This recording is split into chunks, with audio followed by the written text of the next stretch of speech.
Hello and welcome to Kingston Now. I'm Jimmy Buff. This week we'll take a look back at Hudson Rising, a cool event that took place recently on the Kingston waterfront. We'll talk to Brad Will, a candidate for City Council from Ward 3, and we'll start with Trev Stevens, a young filmmaker with an entry in the Kingston Film Festival, which is actually going on now. Hi, Trev. It is, yeah. So you've got an entry, you've got a short film. Short film, yes. In competition. The competition is tomorrow. How many other films are in that category?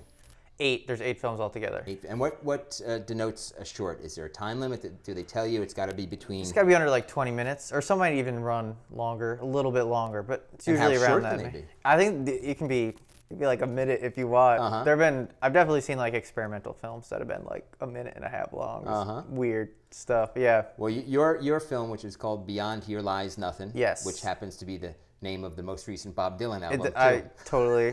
I didn't steal it from that. What? That's right. No. Bob has been borrowing from people his whole life. Yeah, so exactly. No big deal. Exactly. But your short comes in at about 12 minutes. Yes. First and foremost, so you want to make movies, huh? Yes, love movies. And this is your first foray into I mean, you've done some acting, apparently? I've done, I'm first and foremost an actor, I guess. I did an indie film last summer, which is still editing and they're going to start submitting that to festivals soon, I guess, this coming fall. Then I did this short film. And I'm also doing a short film in October with Zev Bell, his name is. He's from Woodstock. I'm shooting it. Oh, you do you? Yeah, okay. Zev was a cameraman on a few of our shows. Nice. That's awesome. So he's graduated. He's gone beyond us. Yeah, he's like a mini prodigy or something. He's like 17. He's crazy. Yeah, I'm shooting that in October with him in Woodstock. Terrific. So the film Beyond Here Lies Nothing is written by you, right? Yes. Directed by you, stars you. It was directed by a woman, I guess, named Tiffany Jackman, who I knew previously. So where did the idea is sort of it's a young man having kind of almost an identity crisis. He's got these conspiracy theories that sort of take over. He's like really paranoid. Yeah. Well, his dad died, I guess. His dad died, and he doesn't think that he died the way they said he died, and now he has to go through all this like therapy and stuff like that, and he thinks the therapy people, like his therapist, is like not really trying to help him, and they're really trying to like make him go more crazy so they can put him in like a mental place. Well, they say you're not paranoid if they're really trying to get you. Yeah. And there's a little hint of that. Gotta love in Nirvana, the film, right? Yeah, right. Well, let's actually roll in a clip. This is a scene where you're in your house and the therapist is sort of planting some doubt in your head. Tell me about this. Yes, he's pretty much saying that he's not gonna be helping me out, basically. It's no longer really like a secret when he says it. It's very intimidating. Yeah. I know they're listening. I know they're listening right now. They're always watching me. I'm never alone. Right? Every step, every move, every phone call. They're always there. And I know my father didn't die of natural causes. Ben.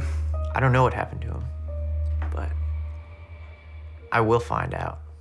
I will. And when I do, well, I don't even know what I'm capable of doing. Let's say you're right. Let's say everything you say is right. I would be really, really careful about what I say and do if I were you. Understand?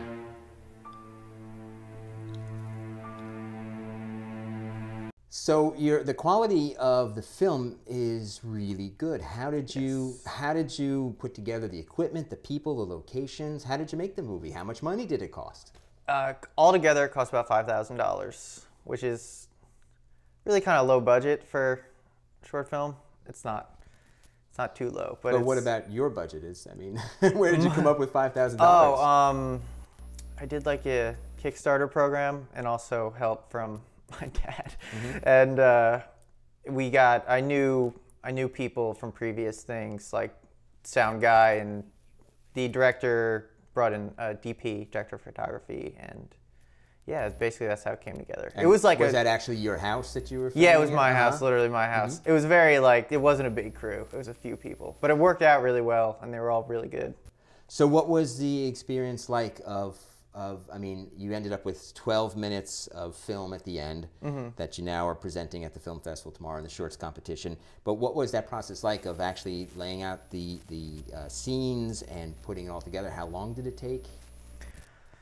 Well, we shot in a weekend, which was pretty fast. Yeah, sure. Pretty hectic and stressful that weekend. And then it took like 4 months to edit. It took a while to get it down to the final with everything done. And then this girl named Katrina did the like soundtrack for it. She's really good. She did like all like orchestra stuff and stuff like that. It sounds really cool. It's got like a very eerie soundtrack to it. And it all came together really well. It took like 4 months altogether though, yeah. And now that it's finished and it's in competition, Kingston Film Festival is its first festival? Yes. It was our what's one of the first things we submitted to, and we just heard back. And so what is the future for the film and for you? future for the film. I wrote a larger screenplay for it, and it's a piece of that. So hopefully we can get some funding, or somebody reads that, or somebody likes that, and maybe something can happen like that. That's called Vetro. It's like a... Oh, that's the name of the full length. The full length film, yeah. And that's basically, and more festivals trying to get it into. But I'm really excited for the Kingston Film Festival. It's pretty up and coming. Film festival seems really good. I'm really excited. And what about Trev Stevens? What are you going to do in the meantime? Auditioning a lot in the city and stuff like that. And yeah, that short film with Zevel. I can't believe Zevel worked here. That's hilarious. We didn't even know that beforehand. That just came out now. You can call him later and tell him that you're on Kingston Now. Okay. Well, congratulations on finishing the short, and good luck in the competition. Thank you. And thanks for being here. Thank you for having me. You're watching Kingston Now. Next, it's Brad Will, who's running for Kingston City Council. Stay with us.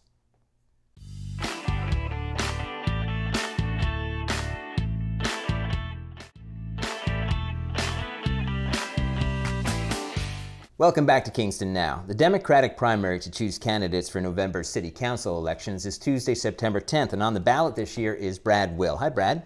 Hi, Jimmy. That's you I'm talking about. You're going to run for City Council in Ward 3. I am. Thanks for having me on. You bet. When did that idea occur to you?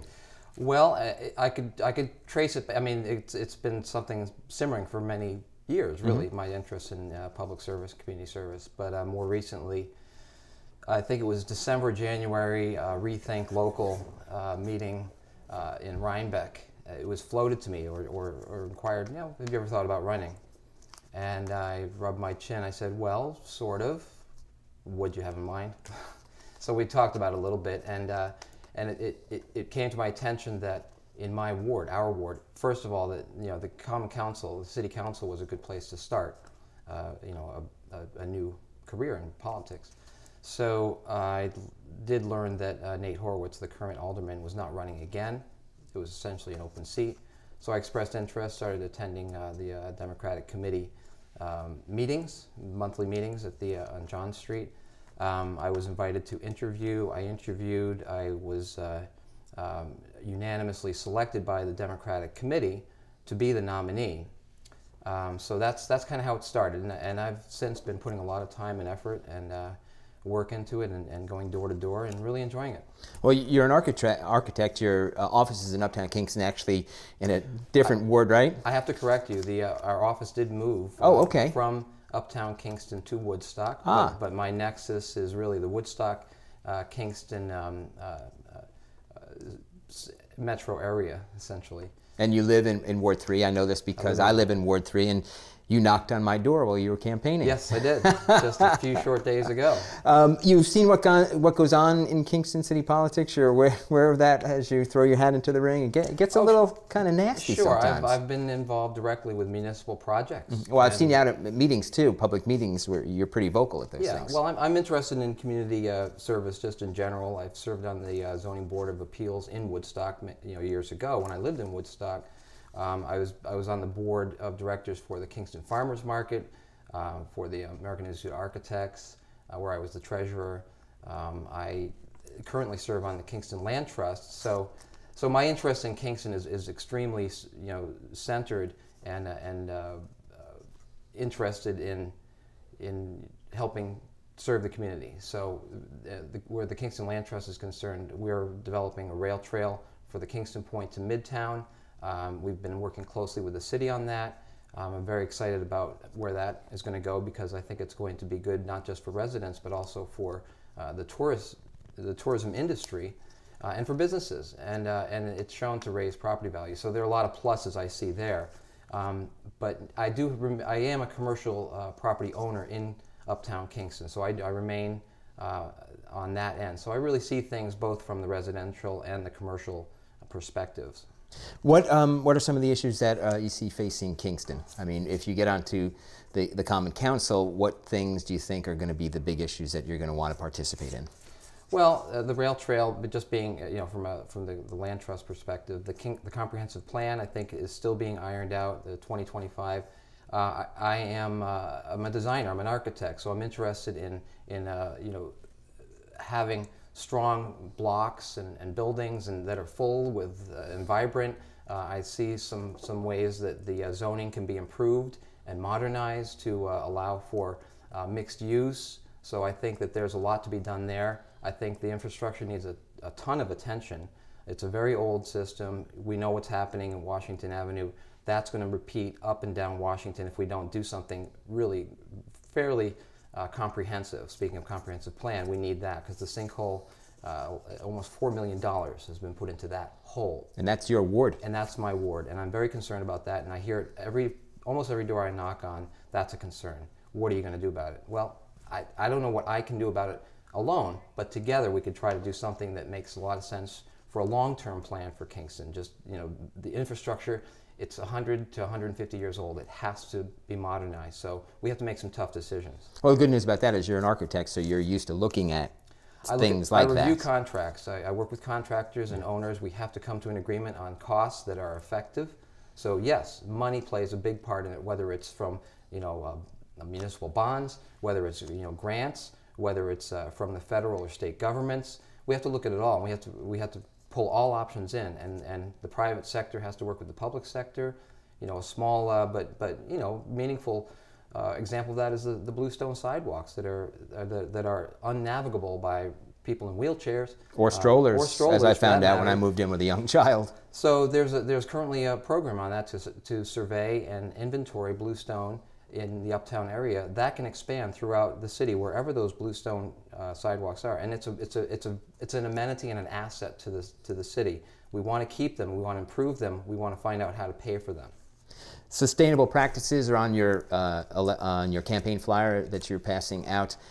How far can we go to make Kingston a more sustainable city? Because we seem like a normal American small city. It doesn't seem like we're doing a lot of green stuff in Kingston. We can do a lot, and we can advocate for that. We can become a carbon neutral city, as Woodstock has committed to doing by 2016. That's aggressive for Kingston because it really hasn't caught on yet. But transition towns, urban agriculture are ways to become more self-sufficient.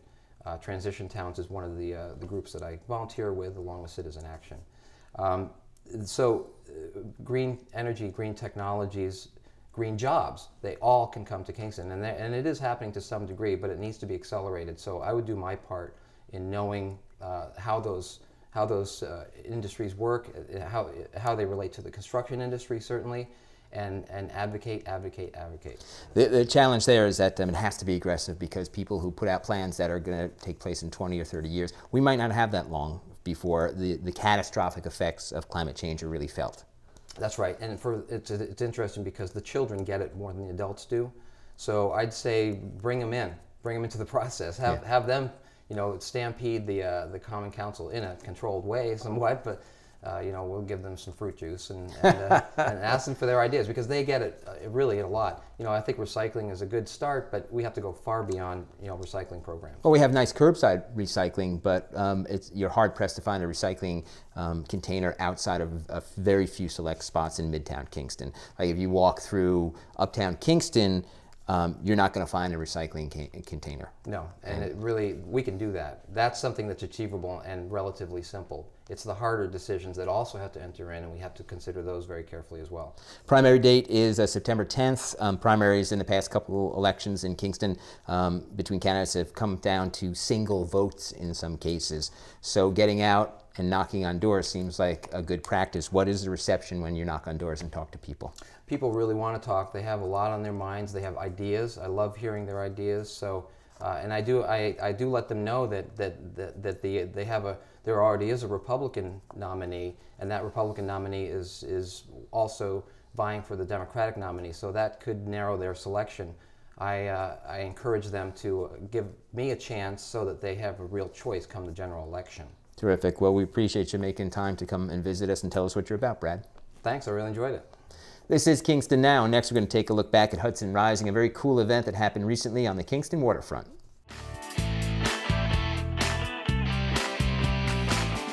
You're watching Kingston Now. Hudson Rising is a series of events happening up and down the mighty Hudson this summer. The first stop was Kingston a couple weekends ago, and the Kingston Now cameras were there. The second stop on the Hudson Rising River Tour was the Kingston waterfront in late July. Hudson Rising is a grassroots effort to highlight the beauty and majesty of the Hudson River Valley. Each event features historic ships, adventure activities like kayaking, and local food and drink.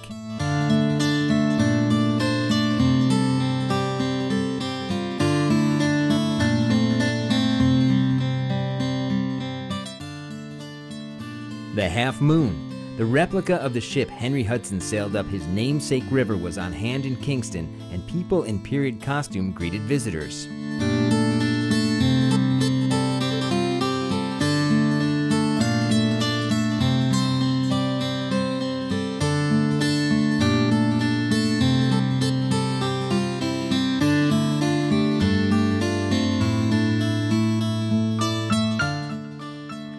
Local craftspeople, including blacksmiths, showed off their talents too.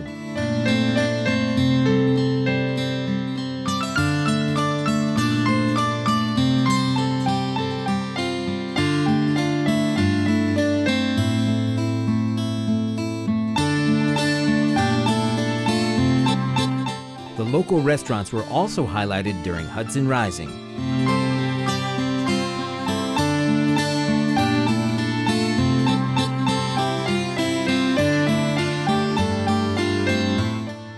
It was a day of family fun.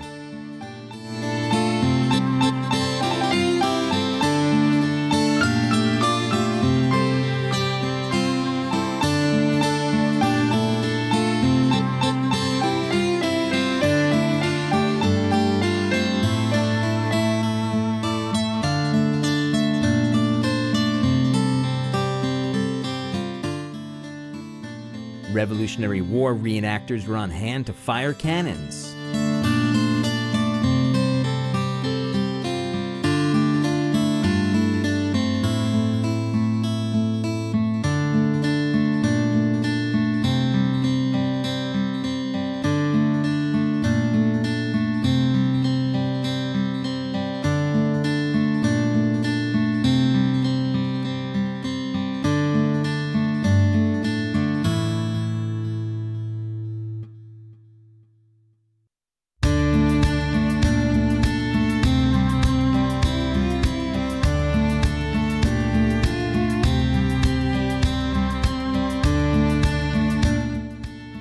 The new home port for the sloop Clearwater was open to the public too, and children, perhaps future captains or crew members of the Clearwater, sailed toy boats.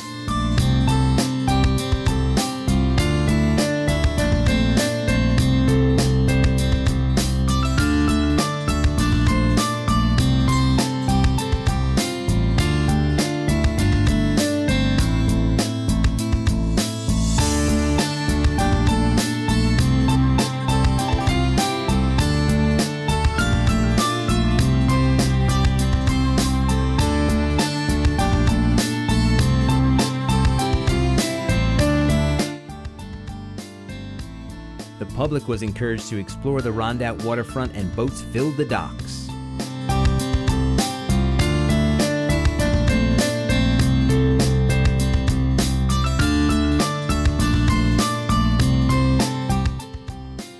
The New York Trolley Museum was in action too.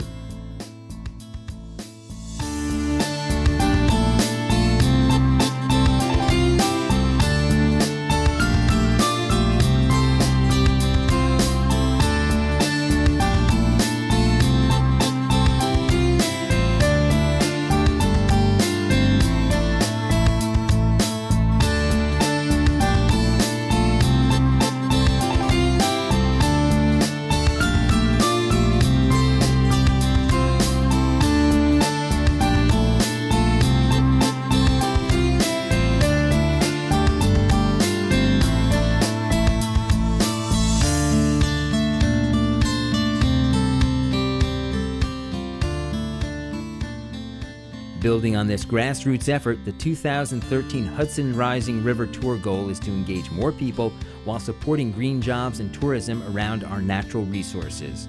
The 2013 Hudson Rising River Tour is made possible by a broad collaborative of green groups, farmers, forward-thinking businesses, local and state agencies, and a grant from the New York State Department of Economic Development and I Love New York.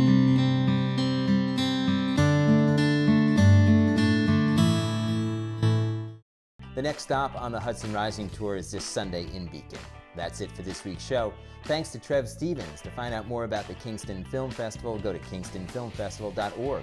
Thanks to Brad Will. To find out more about his run for City Council in Ward 3, find him on Facebook. And remember, all of our previous shows are available on the Kingston Now YouTube channel, and you can find that link on our Facebook page. For Kingston Now, I'm Jimmy Buff. See you next time.